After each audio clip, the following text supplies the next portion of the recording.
السلام عليكم ورحمة الله وبركاته. أهلا بكم معايا من جديد في قناتي سالي's كيتشن. النهاردة بقى هقدم لكم وصفة الكيك العادي أو اليومي، تقدروا تعملوها في أي وقت وازاي يطلع هش وكمان طري اسفنجي جدا من جوه. شكله هايل جدا، التسوية ذهبية زي ما احنا شايفين، رائع. بصوا ازاي من جوه قطني جدا. الفيديو النهاردة إهداء لجنات مصطفى حبيبتي. طبعا ادي الفيديو اللي طلبتيه يا قلبي. وتعالوا نشوف المكونات، وقبل ما أبدأ مكوناتي ما تنسوش اللايك والشير والسبسكرايب، كمان تفعلوا زر الجرس عشان يوصلكم كل جديد. في بداية الوصفة حطيت كوباية إلا ربع من السكر في بولة فاضية، وعليهم ربع كوباية من الزيت، وكمان ربع كوباية سمنة. تقدروا تستخدموا أي مادة دهنية إذا كان سمنة أو زيت، بس المهم المقدار هيكون نص كوباية. وهنقلب المكونات كويس جدا لحد ما تبدأ تتجانس مع بعضها. وبعد كده هضيف 3 حبات من البيض، وتقدروا تضيفوا حبتين بس. وبعد كده هضيف معلقة كبيرة من الفانيليا السايلة، تقدروا تضيفوا 3 من أكياس الفانيليا. وهنقلب المكونات كلها بالويسك أو مضرب البيض، أو تقدروا تضربوا المكونات في خلاط، مفيش أي مشكلة.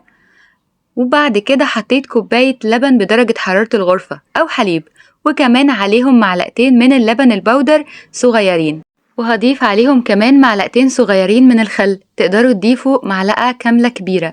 ودي نص كوباية زبادي، كوباية الزبادي دي 100 جرام، تقدروا تحطوا 50 جرام اللي هي نص كوباية الزبادي. وبعدين هنقلب المكونات كلها علشان الخليط يتجانس مع بعضه. وبعد كده هضيف عليها كوباية من الدقيق المنخول، وادي التانية يعني تقريبا كوبايتين بالظبط. واحد من كيك شيف أو البيكنج باودر اللي موجود تقدري تضيفيه. وبعد كده هنقلب المكونات كلها على بعضها. وفي الخطوة دي بولع الفرن على درجة حرارة 200 قبلها ب10 دقايق، يعني وأنا بجهز الكيك لازم يكون الفرن متولع أو يكون ساخن. ودي بقى صينية بايركس مقاس 24، تقدري تستخدمي أي صينية في المقاس ده، ومدهونة بمادة دهنية سواء زيت أو سمنة. وبعد كده نزلت عليها بالخليط. تعالوا بقى أقولكوا بعمل كده بالسباتيولا أو ستيكس اللي هو شيش تاووك أو أي حاجة أو سكينة. تقدروا تعملوا خطوط طولية وعرضية كده علشان ما يطلعش ناحية عالية وناحية هابطة، يعني كلها تكون متساوية. وبعد كده على الفرن بالظبط تلت ساعة لنص ساعة في وسط الفرن، وهيكون هو ده شكلها. أنا استنيت حوالي ساعة كده علشان تبرد وتهدى وأقدر إن أنا أقطعها. هبدأ إن أنا بقى أقطع الكيك بتاعي.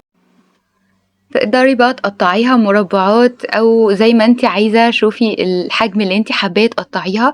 بس الادفايس بتاعتي او النصيحة بتاعتي لازم تستني عليها ساعة او ساعتين تبرد خالص.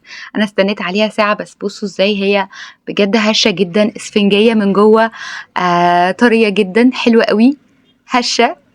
وهي دي كانت وصفة النهاردة، زي ما قلتلكوا إهداء لجنات مصطفى. واللي حابب أي وصفة أعملها ابعتولي على تعليقات اليوتيوب، أو طبعا الناس اللي تعرفني على الخاص، وأنا هعمل لكم الوصفة اللي حابينها.